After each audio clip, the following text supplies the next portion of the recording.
Hello students, how are you all? I hope you all are fine.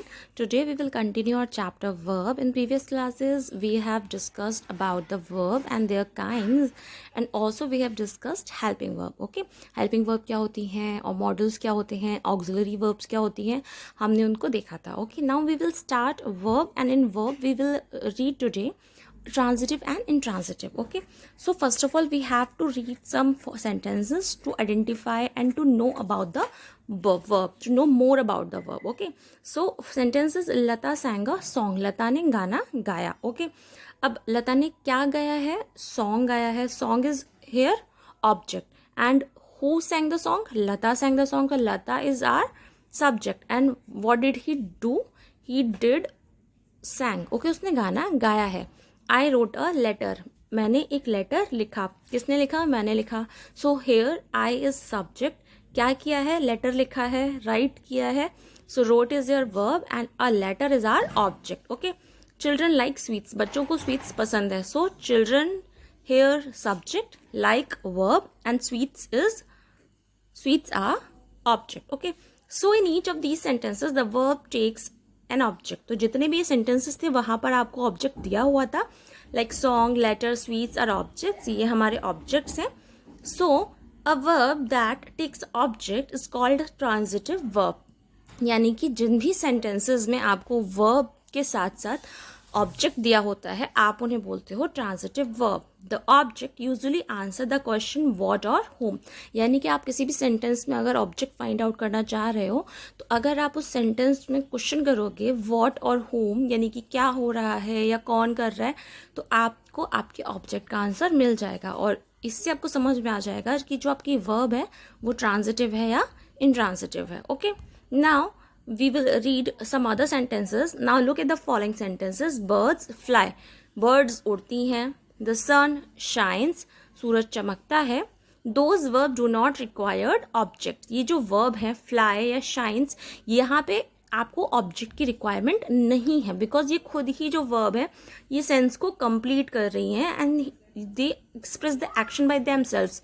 ये खुद ही action को express कर रही हैं and make the sense complete, और सेंस को कंप्लीट कर रही हैं. Okay, they are called transitive intransitive verb. इसलिए हम इनको क्या कहेंगे? इसलिए हम इनको इंट्रांजिटिव कहेंगे.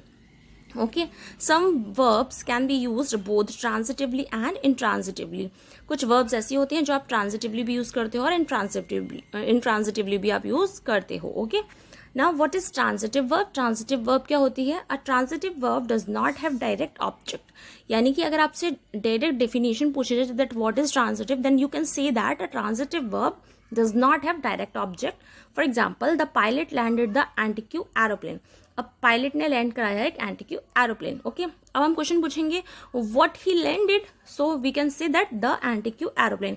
अब यहाँ पे बिकॉज ऑब्जेक्ट आ गया है, एक डायरेक्ट ऑब्जेक्ट दिया हुआ है आपको, so we can say that this sentence have transitive verb. Okay, now if someone asks you that what is intransitive verb, then you can say that intransitive verb are actions verb that do not have a direct object. यानी कि intransitive verb वो होती हैं जिनके अंदर direct object नहीं दिया होता है.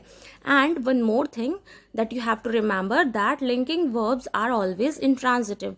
अगर आपको कहीं भी linking verb दे रखी है तो वो आपकी हमेशा intransitive होगी, like is, am, are, was, were, do, does, did, have had, will, shall. ये आपको कहीं भी दिख जाएगा तो आप सेंटेंस में डायरेक्टली कहोगे कि ये इंट्रांजिटिव वर्ब है. Okay, now intransitive verb never answer the question who और व्हाट. और आपकी इंट्रांजिटिव वर्ब्स जो होती हैं वो कभी भी हु और व्हाट क्वेश्चन का आंसर नहीं देती हैं, बिकॉज वहाँ ऑब्जेक्ट होता ही नहीं है. ओके, तो आपको इन क्वेश्चन के आंसर नहीं मिलते.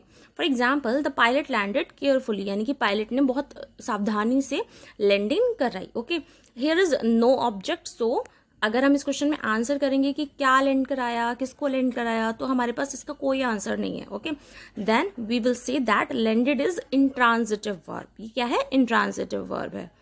Now here is the homework time.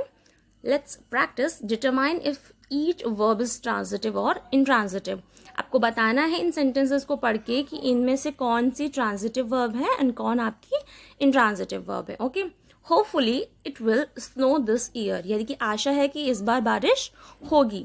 The student asked teacher a question. बच्चों ने टीचर से क्वेश्चन पूछा. Jackson is very energetic. Students in the class were really loud. जो स्टूडेंट्स थे क्लास में वो बहुत लाउड हैं. I am confuse about algebra. मैं एल्जेब्रा के बारे में कन्फ्यूज हूँ. The girls sang in the competition. लड़की ने कॉम्पिटिशन में गाया. Always do your best. हमेशा अपना बेस्ट करो. The earth revolves around the sun. यानी कि जो पृथ्वी है वो सूर्य के चारों तरफ घूमती है. Okay, we have discussed about the definition, and we have also discussed about the explanation of transitive and intransitive, and we have also read about the examples. Okay, so you have to revise them very carefully, and you have to give the answer all of these questions, okay, by your own. Thank you, class.